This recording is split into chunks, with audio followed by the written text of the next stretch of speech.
On va maintenant voir comment créer un VLAN. La commande VLAN en mode de configuration globale permet de créer un VLAN et de rentrer dans son mode de configuration. Dans l'exemple, on crée le VLAN 2 que l'on nomme DRH. Si on veut supprimer un VLAN, il suffit de faire un no devant le VLAN et son numéro. Le VLAN 1 est le VLAN par défaut.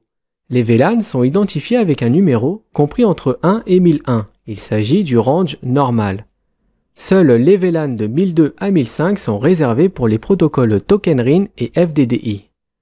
Le Token Ring, qu'on peut aussi appeler l'anneau à jetons, est une technologie basée sur le principe de la communication au tour à tour, c'est-à-dire que chaque PC doit attendre son tour pour pouvoir parler. Le jeton Token Ring circule en boucle d'un PC à un autre pour déterminer qui a le droit d'émettre des données. Quand le PC reçoit le jeton, il peut commencer à envoyer des informations pendant un laps de temps avant de remettre le jeton au PC suivant.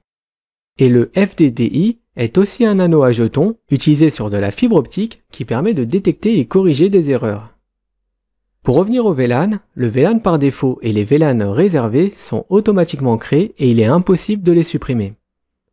La configuration des VLAN sont écrites dans un fichier sur le switch qui s'appelle VLAN.dat. Il s'agit de la base de données des VLAN qui est stockée dans la mémoire flash.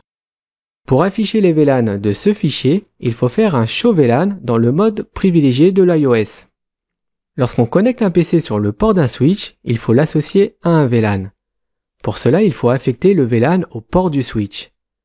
Un port associé à un VLAN est un port accès.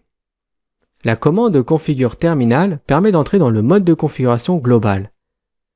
Interface face Ethernet 0.5 entre dans la configuration de cette interface. La commande switch port mode access permet de configurer le port en mode accès. Et le switch port access VLAN 2 met le port 0.5 dans le VLAN 2. Quand on crée un VLAN, il faut affecter soi-même les ports qu'on souhaite mettre dans ce VLAN. Un port peut appartenir à un seul VLAN à la fois.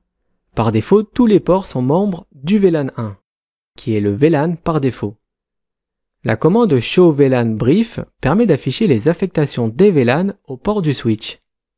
Par exemple, ici, on voit bien que le port 0.5 du switch fait partie du VLAN 2, celui qui s'appelle DRH.